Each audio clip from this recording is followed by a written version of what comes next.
You're listening to the Urban Sports Scene.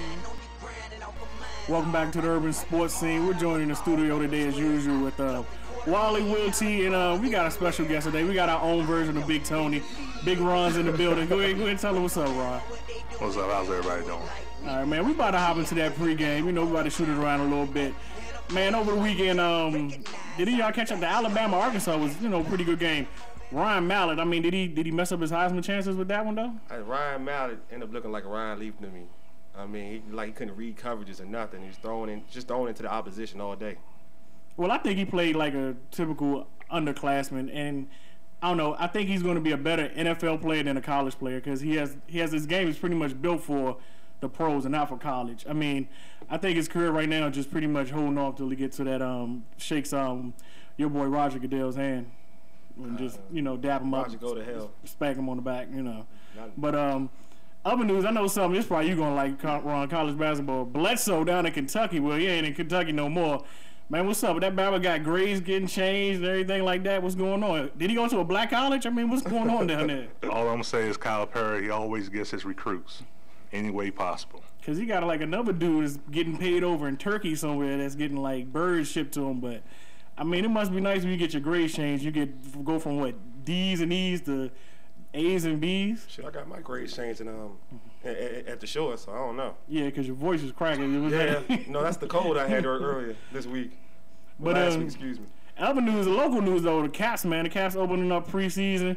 We got the LeBron James of hockey. I think he got his teeth fixed a little bit, but I mean, I'm ready for this is like the first time I'm like actually ready for like hockey season, man. I'm thinking about even getting some tickets though.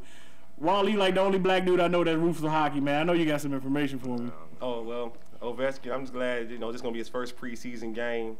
He didn't play last preseason game, so just hopefully they can, not choke in the playoffs and finally bring a championship back to Washington.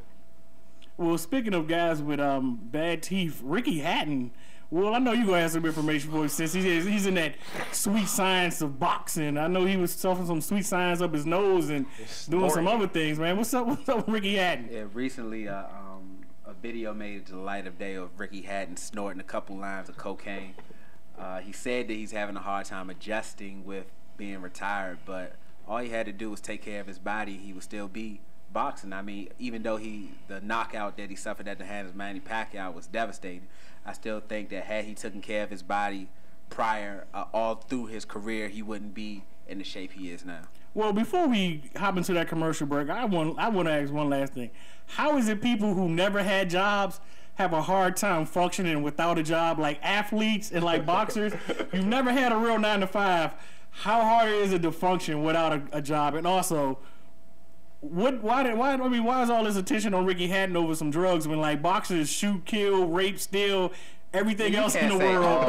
And it's like he does a couple lines and he's just a bad guy. That's a generalization. What boxer actually raped somebody?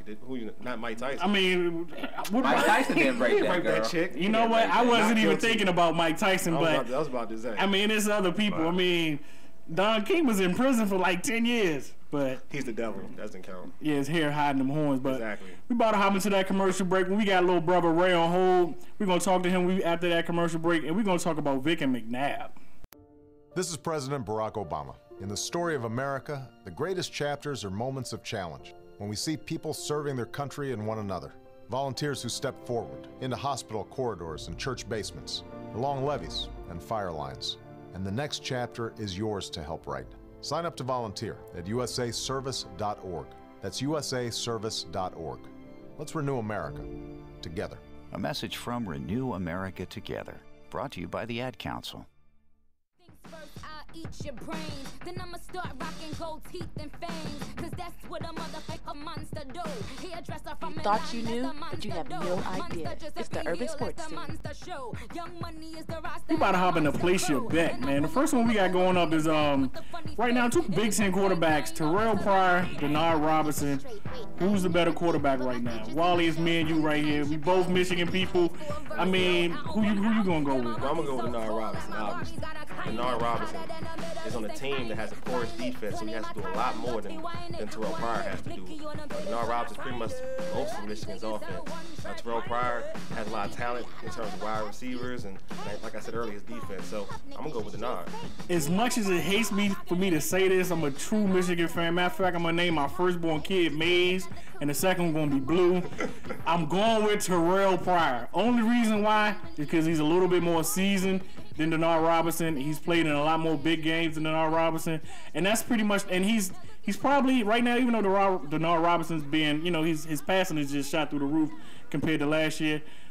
Terrell Pryor has a little bit more of that game type feel that I see in him than Denard Robinson. And I also want to see Denard Robinson in that Big Ten play.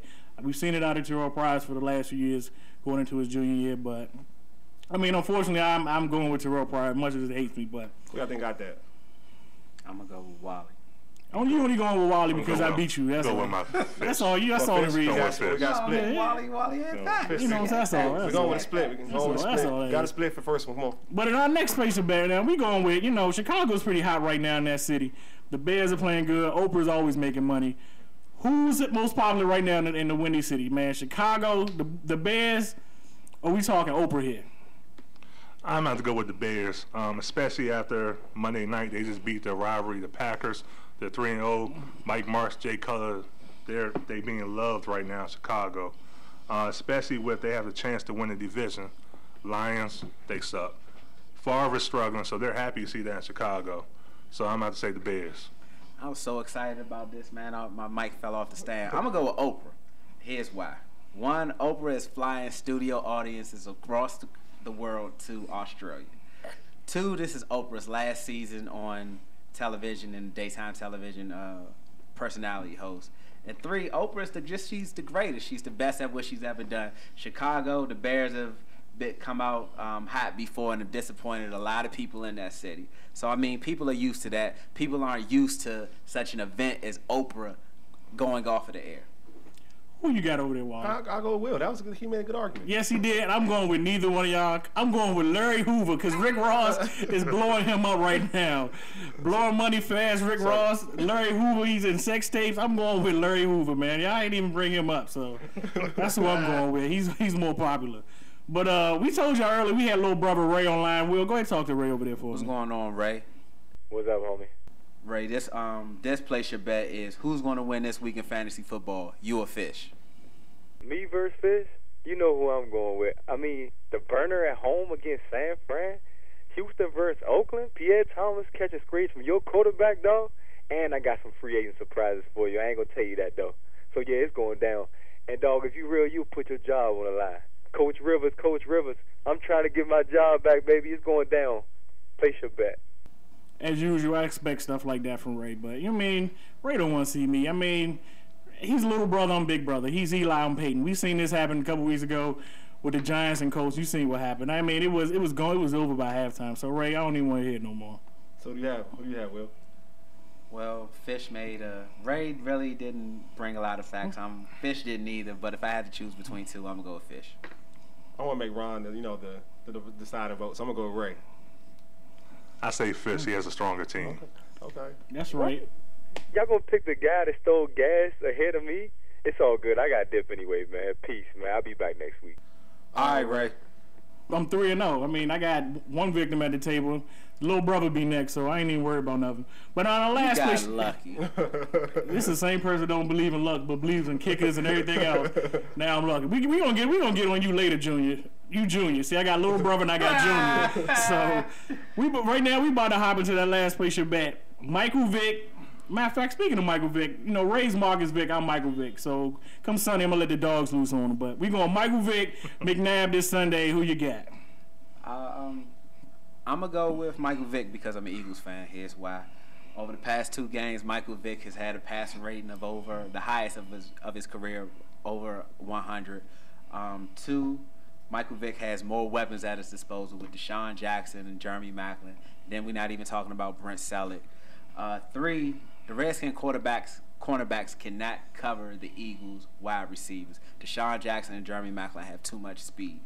And 4, the Redskins defense just gave up 500 yards to Matt Schaub like not too recently, and then Sam Bradford threw right. Let me get it out. Sam Bradford just sliced up the Redskins defense on Sunday, so that's why I'm going with Vic.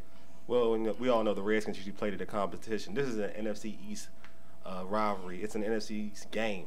So usually, we all know in terms of that conference, in terms of all the teams, they play each other tight, so it won't be a blowout. First, though, McNabb is a homecoming. It's a homecoming. McNabb is going to be amped up for that game, so it's going to be a lot of emotions into that game. The Redskins typically in the last couple of years have been quite competitive in Philly. Look for Chris Cooley, who always dominates the Eagles when he plays them, to come up with a big game. So I think we will compete, and I think that'll give Donovan the edge.